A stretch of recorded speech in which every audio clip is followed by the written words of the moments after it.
जुवावा पोरमाने जेजू क्रिस्ताचे शुभ वर्तमान. जेजून आपल्या शिसांक म्हणले, हांव तुमकां शांती दिवन वेता. म्हजी स्वताची शांती हांव तुमकां दितां. ही शांती हो संवसार दिता तसली न्हय.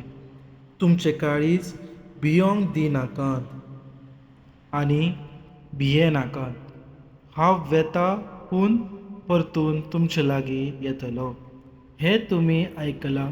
तुमचो म्हजेर मोग आसलो जाल्यार हांव बापा कडेन वेता म्हूण तुमी खूश जातले, कारण बाप म्हजे परस व्हडलो आसा. हे सगळे घडचे पयलेच हांव तुमकां सांगून दवरतां. देखून जेन्ना हें घडटले तेन्ना तुमचो म्हजेर विश्वास बसतलो. हांव आतां तुमचे कडेन चड उलयतलो न्हय, कारण ह्या संवसाराचो अधिकारी येता. ताचो म्हजेर कसलोच अधिकार ना. पूण संवसाराक खबर जावची की हांव बापाचो मोग करतां.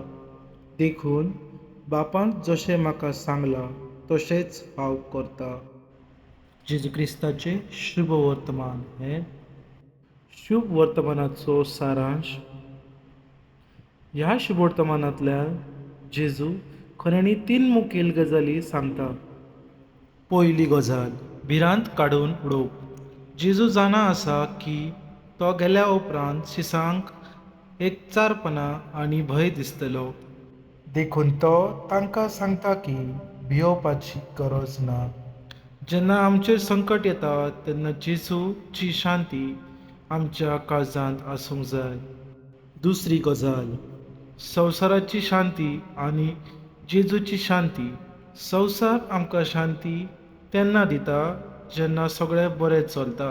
पूण जेजू आमकां अशी शांती दिता जी अडचणी मदीं सुद्दां आमकां घट रावूंक आनी शांत रावूंक मदत करता. ही शांती आमकां भितरल्यान मेळटा. तिसरी गजाल, बापाचो मोग आनी आज्ञा. जेजू दाखोवन दिता की खरो मोग म्हणल्यार देवाच्या उतराचेर चलप. तो मरणाक भियेना, कारण तो बापाच्या उतराचेर चलता.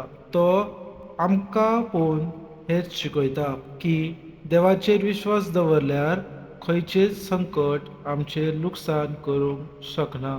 थोडक्यांत सांगोशें जाल्यार जेजू म्हणटा की हांव वेता पूण तुमकां एकलो साडना.